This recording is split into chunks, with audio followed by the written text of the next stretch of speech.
السلام علیکم۔ بسم اللہ الرحمن الرحیم۔ اللہ نرمی کرنے والے، مہربانی کرنے والے کی شناخت یا پہچان کے ساتھ دوستو، آج کا لیکچر جانوروں کے گلے پر چھری چلا کر اسے حلال کر کے قربانی کہنے اور الہدیہ، جس کا ترجمہ قربانی کیا جاتا ہے، اس کے متعلق ہے اور سورہ 5 کی آیت نمبر 2 پر ہے۔ اس آیت میں البیت الحرام، اس کے ساتھ ساتھ المسجد الحرامی اور شعائر اللہ اور القلائد بھی موجود ہیں۔ ان میں الہدیہ اور القلائد پر پچھلے لیکچر میں بات کی جا چکی ہے، لہذا باقی چیزوں کو ہم دیکھیں گے کہ یہ کیا ہے۔ لیکچر کی جانب بڑھنے سے پہلے مروجہ ترجمہ میرے پاس ایک مشہور ہستی کا ہے، باقیوں کے تراجم بھی اس سے ملتے جلتے ہیں، لہذا میں نے پڑھے تو کچھ سوالات سامنے آئے۔ یہ سوالات ایک طالب علم کی حیثیت سے میں آپ دوستوں سے شیئر کر رہا ہوں۔ آپ میں سے وہ دوست جو علمی استطاعت رکھتے ہیں وہ ان سوالات کے جوابات دے کر میری رہنمائی کر سکتے ہیں۔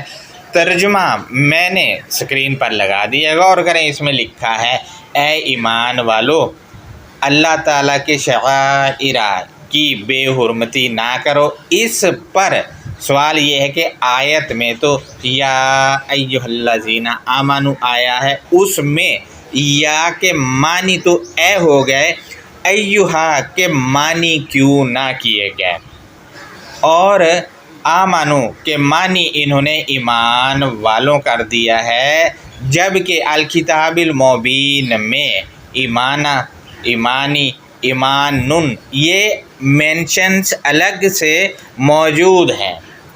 لہذا اگر آمنو ایمان ہے اس کے معنی، تو لفظ ایمانن کے معنی، ایمانہ کے معنی اور ایمانی کے معنی کیا ہوں گے؟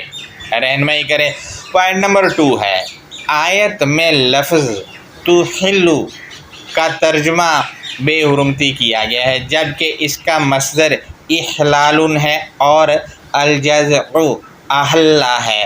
اس پر سوال یہ ہے کہ تحلو کے معنی بے حرمتی بھلا کیسے ہو گئے؟ اگر ایسا ہے تو آیت میں مومنین پر مترجم سیدھا الزام لگا رہا ہے کہ تم اللہ کے شعائر کی بے حرمتی نہ کرو، یعنی کہ وہ بے حرمتی کر رہے تھے، لگاتار کر رہے تھے، اس وجہ سے ان کو روکنا پڑا ہے۔ ایک سوال یہ بھی سامنے آتا ہے کہ کیا مومنین ایسے ہوتے ہیں جو شعائر اللہ کی بے حرمتی کرتے ہیں؟ رہنمائی کریں۔ جبکہ اسی مصدر اور اسی الجزع سے سورہ 2 کی آیت نمبر 187 میں احل اور سورہ 2 ہی کی آیت نمبر 275 میں احل آیا ہے، اور سورہ 3 کی آیت نمبر 50 میں احل سمیت متعدد جگہوں پر ایسی الجزع اور اسی مصدر سے الفاظ آئے ہیں، تو ان مترجمین نے خود اس کا ترجمہ حلال کیا ہے، لیکن یہاں اس آیت میں معنی بے حرمتی کر کے سیدھا مومنین پر الزام لگا دیا کہ تم بے حرمتی نہ کرو، یعنی کہ وہ بے حرمتی کر رہے ہیں۔ کس کی بے حرمتی نہ کرو؟ شعائر اللہ کی۔ اس ترجمے کو پڑھ کر لگ رہا ہے کہ مومنین شعائر اللہ کی بے حرمتی کر رہے تھے، اسی وجہ سے یہ کہنا پڑا کہ تم بے حرمتی نہ کرو۔ سوال یہ ہے کہ کیا مومنین شعائر اللہ کی بے حرمتی کرتے ہیں یا نہیں کرتے؟ اگر نہیں کرتے ہیں تو آپ ترجمہ دیکھ لیں کہ کہاں کھڑا ہے۔ پوائنٹ نمبر 4 ہے، آیت کے اس حصے میں فعل امر نہیں ہے تو ترجمہ فعل امر لگا کر کیوں کر دیا گیا ہے؟ سوال نمبر 2 ہے، مترجمین نے لکھا ہے کہ نا ادب والے مہینوں کی۔ اس پر سوال یہ ہے کہ کیا مومنین ادب والے مہینوں کی بھی بے حرمتی کرتے تھے؟ اور الشہر کے معنی مہینوں انہوں نے کیا ہے، بھلا اس کے معنی مہینوں کیسے ہو گیا؟ کیونکہ یہ لفظ ہی واحد ہے۔ کیونکہ ان کا عقیدہ ہے وہ عقیدہ آیت پر تھوپنے کے لیے واحد کو جمع بنا کر ترجمہ میں لکھ دیا ہے۔ آپ اندازہ لگائیں، سوال نمبر 2 کا پوائنٹ نمبر 1 ہے، آخر الشہر الحرام کا ترجمہ حرمت والے مہینے کیسے ہو گیا، جبکہ حرماتی الکتاب المبین کی ایک الگ مینشن ہے جو سورہ 22 کی آیت نمبر 30 میں حرمات اللہ اور سورہ 2 کی آیت نمبر 194 میں والحرمات آیا ہے۔ اسی طرح حرمت کے راہ پر شد ہو تو اس کا ترجمہ بھی ان لوگوں نے کیا ہے، وہ آپ دیکھیں سورہ 4 کی آیت نمبر 23 میں حرمت آیا ہے، اور اسی طرح سورہ 5 کی 3 میں حرمت آیا ہے، اور معنی انہوں نے کیے ہیں حرام کر دیا ہے۔ لہٰذا سورہ 2 کی آیت نمبر 194 میں الشہر الحرام بالشہر الحرام والحرمات قصاص۔ اب دیکھیں اگر الحرام کے معنی حرمت ہے تو اس آیت میں کیسے بدلو گے؟ حرام کو حرمت مت بناؤ دوستو، جبکہ معاملہ آپ کے سامنے ہے، جبکہ اس آیت میں الشہر الحرام میں الشہر واحد ہے، لیکن جیسے میں بتا چکا ہوں کہ اس کا ترجمہ انہوں نے جمع میں کیا ہے۔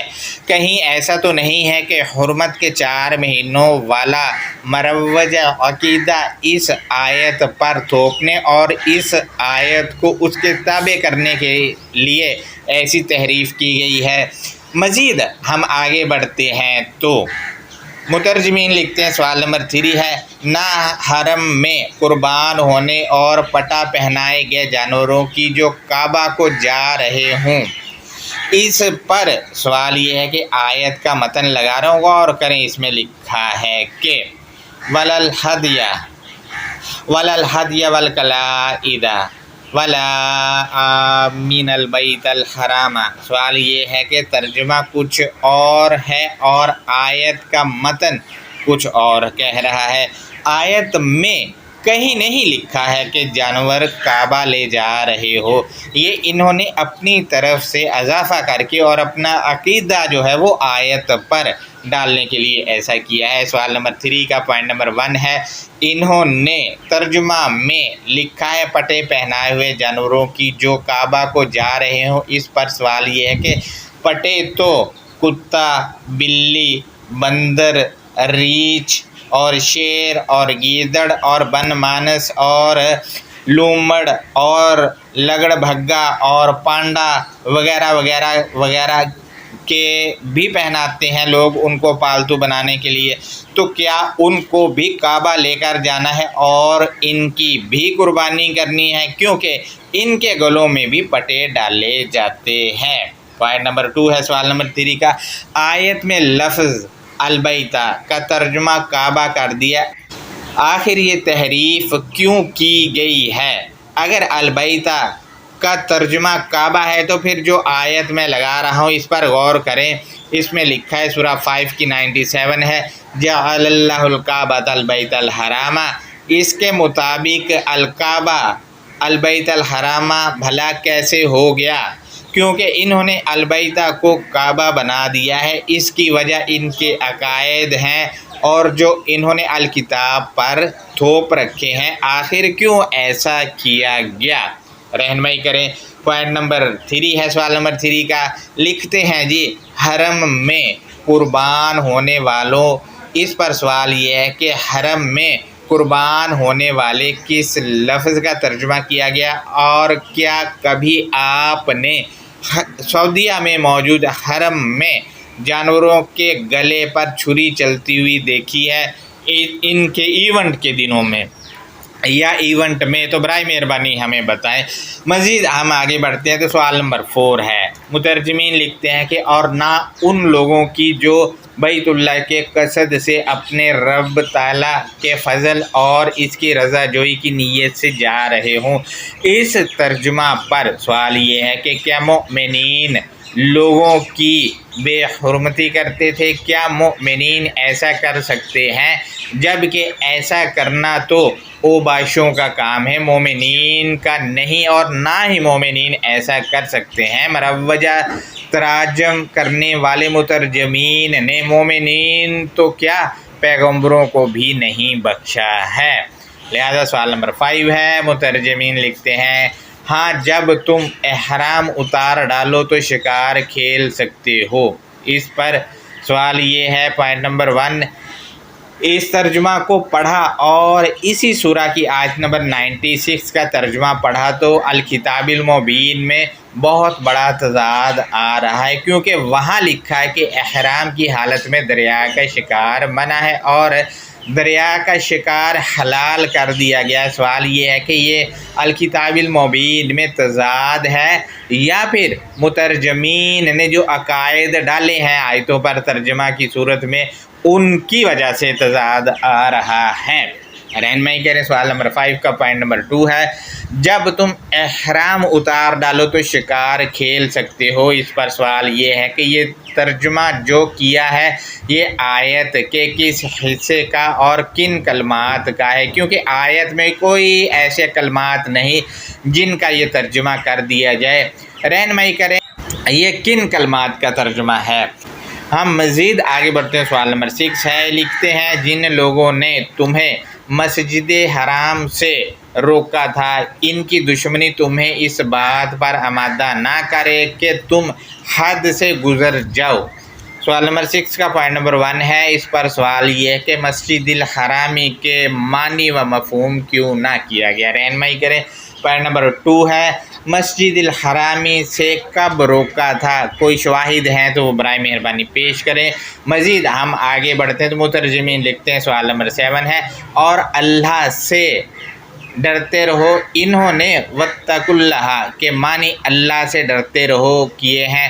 سوال یہ ہے کہ یہ معنی تو خوف کے ہیں، واتقوا اللہ کے معنی ڈر بھلا کیسے ہو گیا، جبکہ اسی سے تتقون لفظ ہے جس کا ترجمہ یہ لوگ متقی کرتے ہیں۔ لہذا مزید ہم دیکھتے ہیں پوائنٹ نمبر 8 کو، تو ان لوگوں نے مترجمین نے الہدیہ کا ترجمہ جو کیا ہے وہ اسکرین پر میں نے لگا دیا۔ انہوں نے یہاں پر الہدیہ کا ترجمہ نیاز کعبہ کر دیا ہے۔ اندازہ لگائیں اسی لفظ کا ترجمہ ان لوگوں نے کہیں قربانی، کہیں قربانی کے جانور اور کہیں نیاز کعبہ لکھا ہے۔ مزید ہم دیکھتے ہیں تو الہدیہ کو نیاز کعبہ بنا دیا، کیا اس کو آیات کے ساتھ کھلواڑ سمجھا جائے یا اپنا عقیدہ آیت پر تھوپنا، اس وجہ سے یہ ان لوگوں نے کیا ہے۔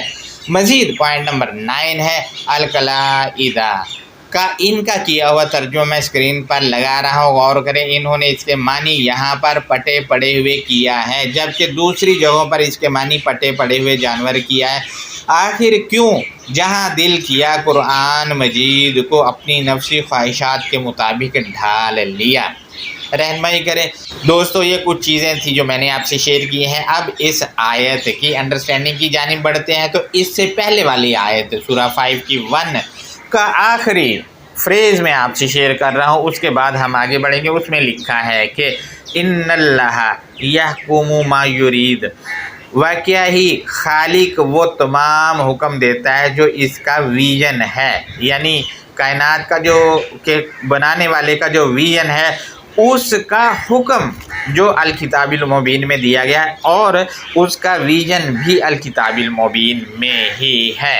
مزید ہم سورہ 5 کی آیت نمبر 2 کو دیکھتے ہیں، تو اس میں لکھا ہے کہ یا ایھا الذین آمنوا لا تحلوا شعائر اللہ۔ اٹینشن، وہ افراد جو امن پسند ہوئے اللہ کے ویژن کے برخلاف تم حل یا تجزیہ پیش نہیں کرتے ہو اس کے دیے گئے نالج کا، یعنی اس کا جو دیا گیا نالج ہے اس کے برخلاف جو ہے وہ حل یا تجزیہ پیش نہیں کرنا۔ اور یہاں بھی یہی کہا گیا کہ تم کرتے ہی نہیں ہو اس کے خلاف۔ لہذا آیت کے اگلے حصے میں دیکھتے ہیں ہم، تو اس میں لکھا ہے والشہر الحرام والہدیہ، اور نہ بہترین اعلامیہ یا اعلان کا اور نہ ہی تحفہ ہدایت کا اللہ کے ویژن کے برخلاف حل پیش کرتے ہو۔ یہ تو اللہ کا ویژن جو ہے اس کے برخلاف جو ہے وہ اللہ کا جو اعلامیہ ہے یا اللہ کی جو ایڈورٹائزمنٹ ہے یا اللہ کا جو اعلان ہے اور جو اللہ کا تحفہ ہدایت اس سے ملتا ہے وہ اس کا حل جو ہے وہ اس کے برخلاف یہ پیش نہیں کرتے ہیں، حل وہی پیش کرتے جو اس میں لکھا ہوا ہے۔ مزید ہم آگے دیکھتے ہیں تو اس میں لکھا ہے کہ ولل قلائد، اور نہ ہی تقلید پرستی کا۔ مزید ہم دیکھتے ہیں آیت کے اگلے حصے میں ولا آمین البیت الحرام، بہترین آیات میں موجود حکم یا بہترین منشور کے برخلاف بنیادی رہنمائی کرنے والا گروہ ہو، یعنی اس کے برخلاف جو ہے وہ رہنمائی نہیں کرتے مومنین۔ اور مزید میں آپ سے یہ شیئر کرتا چلوں کہ اگر الحرامہ کا ترجمہ ممنوع کر کے ترجمہ کیا جائے تو ترجمہ کچھ یوں ہوگا ولا آمین البیت الحرام، اور نہ تم بنیاد فراہم کرنے والی منع کرنے والے منشور یا دستور کا اللہ کے ویژن کے برخلاف حل یا تجزیہ پیش کرتے ہو، یعنی اللہ کا جو پلان ہے یا ویژن ہے اس کے برخلاف حل بھی پیش نہیں کرتے مومنین، اور نہ ہی اس کا تجزیہ کرتے ہیں پیش۔ لہذا مزید ہم دیکھتے ہیں مومنین کے لیے کیا ہے وہ بتایا گیا ہے یبتغون فضلا من ربہم ورضوانا، وہ امن پسند افراد اپنے پالنے والے میں سے انتہائی اچھائی دیا ہوا معیار اور دی ہوئی خوشنودی ڈھونڈتے ہیں۔ اب آپ دیکھیں امن پسند افراد جو ہے اپنے پالنے والے میں سے، اب پالنے والا کون ہے؟ علمی اعتبار سے جو اللہ کی طرف سے پال رہا ہے وہ الکتاب المبین ہے، لہذا الکتاب المبین سے ہی انتہائی اچھائی دیا ہوا معیار بھی ملتا ہے اور انتہائی اچھائی پر بھرپور خوشنودی بھی ملتی ہے وہ ڈھونڈنے سے۔ مزید ہم آیت کے اگلے حصے میں دیکھتے ہیں تو اس میں لکھا ہے وَإِذَا حَلَلْتُمْ فَاصْطَادُوا، اور جب بھی تم نے حل یا تجزیہ لیا تو اس کے بعد تم نے اس کے تعاقب میں چلنا ہے، یعنی حل یا تجزیہ لے لیا الکتاب المبین سے تو اس کے مطابق چلتے جانا ہے۔ مزید کیا ہے وہ بھی بتایا گیا آیت کے اگلے حصے میں یہ کہہ کر کہ وَلَا يَجْرِمَنَّكُمْ شَنَآنُ قَوْمٍ، اور تم کو کسی قوم کی دشمنی وہ جرم میں مبتلا نہیں کرتی، یعنی کسی سے اگر عداوت ہے تو تب بھی وہ جرم نہیں کرتے مومنین جو ہیں۔ مزید لکھا ہے آیت کے اگلے حصے میں ان صدوکم عن المسجد الحرام ان تعتدوا، کہ تمہیں عداوت رکھنے والے افراد وہ بہترین کرنے ماننے کی جگہ سے روکتے ہیں تاکہ تم حد تجاوز کرو۔ دوستو بہترین کرنے ماننے کی جگہ الکتاب المبین ہے، وہاں ہم جب جاتے ہیں پڑھائی کے لیے تو ہم بہترین کرتے ہیں یہ عمل، اور ماننے کی جگہ جب ہم پڑھتے ہیں آیات کو تو وہ ہم ماننے کی جگہ پہنچے ہوئے ہوتے ہیں اور ہم مان رہے ہوتے ہیں، لہٰذا المسجد الحرامی سے روکتے ہیں۔ میں آپ سے یہ شیئر کرتا چلوں کہ المسجد الحرامی کا مترادف سبیل اللہ ہے، لہذا سبیل اللہ الکتاب المبین میں ہے، المسجد الحرامی بھی الکتاب المبین ہے، اس سے ہی لوگ روکتے ہیں۔ کیوں کہ تم حد تجاوز کرو، یہ حدود جو باؤنڈریز باندھ دی گئی ہیں اس میں وہ تڑوانے کے لیے، اس سے باہر لے جانے کے لیے وہ یہ ساری تگ و دو کرتے ہیں۔